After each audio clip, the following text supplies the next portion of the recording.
AAA College of Engineering and Technology, Sivakasi. Counseling code 4680. Corona காலகட்டத்திற்கு பின் இந்திய pump set உற்பத்தி தொழில் வளர்ச்சியடைந்து வரும் நிலையில் வருங்காலத்தில் மீண்டும் தொழில் பாதிக்கப்படலாம் என பம்ப் செட் உற்பத்தியாளர்கள் கவலை தெரிவிக்கின்றனர். இதற்கான காரணம் என்ன விவரிக்கிறது இந்த செய்தி தொகுப்பு.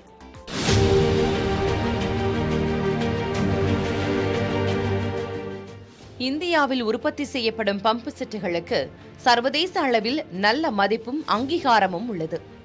கொரோனா காலத்தில் முடங்கிய பம்பு செட் உற்பத்தி தொழில் தற்போது மீண்டும் எழுச்சி பெற்று வருகிறது. கொரோனாவிற்கு பின்னர் இந்திய பம்பு செட்டுகளின் ஏற்றுமதியும் அதிகரித்திருப்பதாக உற்பத்தியாளர்கள் கூறுகிறார்கள்.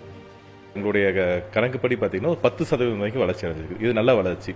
அதற்கு முந்தைய ஆண்டுகளில் இந்த தொய்வை நீக்கி இப்போ நல்ல வளர்ச்சி வந்திருக்குது.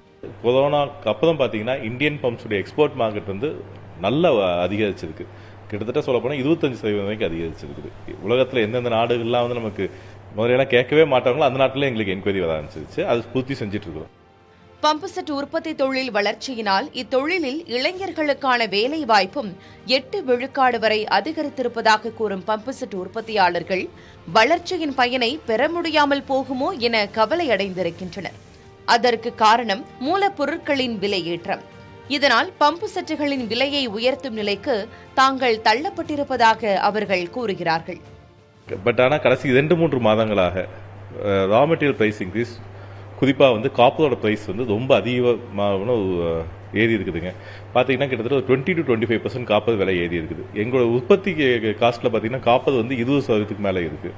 அதனால் எங்களுக்கு வழியே இல்லை. ஏன்னா எங்களுடைய பம்ப்ஸோட ப்ரைஸில் எல்லா பம்ப் செட் மேனுஃபேக்சரர்ஸுமே உயர்த்திட்டு இருக்கிறோம். ரொம்ப குறைந்தபட்சமாக எல்லாத்தையுமே நாங்கள் கஸ்டமர் கொடுக்காம எங்களால் எவ்வளோ அப்சர்வ் பண்ண முடியும் அவ்வளோ அப்சர்வ் பண்ணிட்டு குறைந்தபட்சமாக 5-7% வரைக்கும் எல்லா பம்ப் செட் மேனுஃபேக்சர்ஸுமே பம்ப் செட்டுடைய விலையை உயர்த்தி இருக்கிறோம். இந்த விலையேற்றம் தங்கள் தொழிலை மீண்டும் பாதிக்கும் என அச்சமடைந்துள்ள உற்பத்தியாளர்கள் விலையேற்றத்தை கட்டுப்படுத்த மூலப்பொருள்களுக்கான வங்கியை ஆரம்பிப்பதற்கு உதவ வேண்டும் என மத்திய மாநில அரசுகளுக்கு கோரிக்கை விடுக்கின்றனர். அதனால raw material bank association material bank இருந்துச்சுன்னா அதில் நாங்கள் பல்காக வாங்கி எங்களுடைய மெம்பர்ஸ்க்கு நாங்கள் கொடுக்கும்போது இந்த விலையேற்றத்திலிருந்து குஷன் கிடைக்கும். கண்டிப்பாக ஒன்ஸ் விலையேற்றம் ஆகும்போது பார்த்தீங்கன்னு என்னன்னு கேட்டிங்கன்னா நேச்சுரலாகவே இன்னைக்கு கொடுக்கலாங்கிறது சரி நாளைக்கு விலையேறுமோன்னு சொல்லிட்டு கொஞ்சம் பதுக்கல் இருக்கும். இதையெல்லாம் தவிர்க்கிறதுக்கு இது ஒரு நடைமுறை சாத்தியம் மத்திய அரசு சொல்லியிருக்கிறோம். கண்டிப்பாக பண்ணுறோன்னு சொல்லியிருக்காங்க. மத்திய அரசும் சரி மாநில அரசும் சரி இதை கண்டிப்பாக பார்த்து நாங்கள் பண்ணுறோன்னு சொல்லியிருக்காங்க. மத்திய மாநில அரசுகள் தங்களது கோரிக்கையை விரைந்து நிறைவேற்றி மீண்டும் தங்கள் தொழில் பாதிக்கப்படுவதை தடுக்க வேண்டும் என்பதும் தங்களது தொழில் வளர்ச்சியின் பயனை முழுவதுமாக அடைய உதவ வேண்டும் என்பதுமே பம்பு செட் உற்பத்தியாளர்களின் கோரிக்கையாக இருக்கிறது. புதிய தலைமுறைக்காக ஒளிப்பதிவாளர் முத்துப்பாண்டியுடன் செய்தியாளர் Praveen. AAA College of Engineering and Technology, Sivakasi. Counseling code 4680.